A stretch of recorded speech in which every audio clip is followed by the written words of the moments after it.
তুমি এভাবে কথা বলছো কেন? বললাম তো সিমরান সিঁড়ি থেকে পা পিছলে পড়ে গেছে। না, তুমি মিথ্যে বলছো। সিমরান সিঁড়ি থেকে পড়েনি, তাকে নির্যাতন করা হয়েছে, আর সেটা করেছো তুমি। তুমি এভাবে বলতে পারলে? হ্যাঁ, বলতে পারলাম, কারণ আমি জানি তোমার পক্ষে সব সম্ভব। আমি বাচ্চাদের জন্য এত কষ্ট করি। আমি খুব ভালো করে জানি তুমি কি ধরনের মানুষ।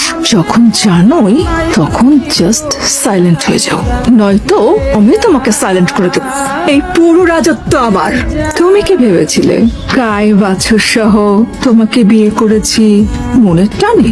আমার সবকিছু চাই। তুমি ভীষণ ভুল করছো তাহলে নাবিলা। সবচেয়ে বেশি ভুল করেছো তুমি বাচ্চাদেরকে নির্যাতন করে। তুমি কি ভেবেছো এই ব্যবসার সম্পত্তি সব আমার? মোটেও না। এই সমস্ত কিছুর মালিক আমার শ্বশুর। একমাত্র মেয়ে হিসেবে আমার স্ত্রী সব পেয়েছিল। আমার স্ত্রী তার 2 সন্তানের নামে সব লিখে গেছে। আমি তো জাস্ট পাহারাদার মাত্র। হোয়াট? এখন তুমি ভেবে দেখো, সোনার ডিম পার হাঁসকে তুমি জবাই করবে, নাকি প্রতিদিন একটা একটা করে ডিম নেবে? আপু, বাবা নতুন মাকে বকছে। ও মাই গড, অনেক বাজে। কুসুম, আয় কুসুম। হ্যাঁ রে মা, কাজ শেষ করে তাড়াতাড়ি চলে আসবো। তোমরা দুজনে খুব সাবধানে থাকবে, ঠিক আছে? ভাই শোপিসটা রেখে দে, ভেঙে যাবে তো। জন্মদিনের কেক আর উপহার কেনার জন্য ওই আঙ্কেলটা দিয়েছি। দে আমার কাছে টাকা দে। এগুলো আমার কাছে দে, না হারিয়ে যাবে তো। না, দিব না। দে ভাই, হারিয়ে ফেলবি তো। দৌড় বোকা, টাকা কি কেউ হারায়? ভাই হারিয়ে ফেলবি, দে আমার কাছে। কি লোকাচ্ছিস?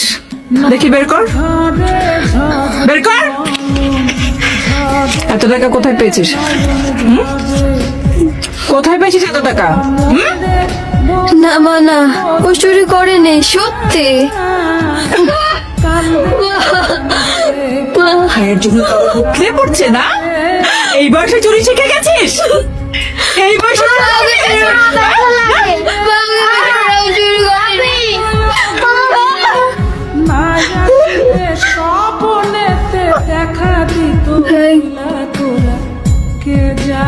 দর্শক, আমরা এখন আছি পাবনায় সাইম চৌধুরীর বাড়িতে। সাইম সাহেবের বড় মেয়ের হাতে খুন হয়েছে তার ছোট ছেলে শুভ। কিছুক্ষণের মধ্যেই লাশ নিয়ে বের হবে। আপনারা সাথেই থাকুন, আমরা লাইভ দেখাচ্ছি।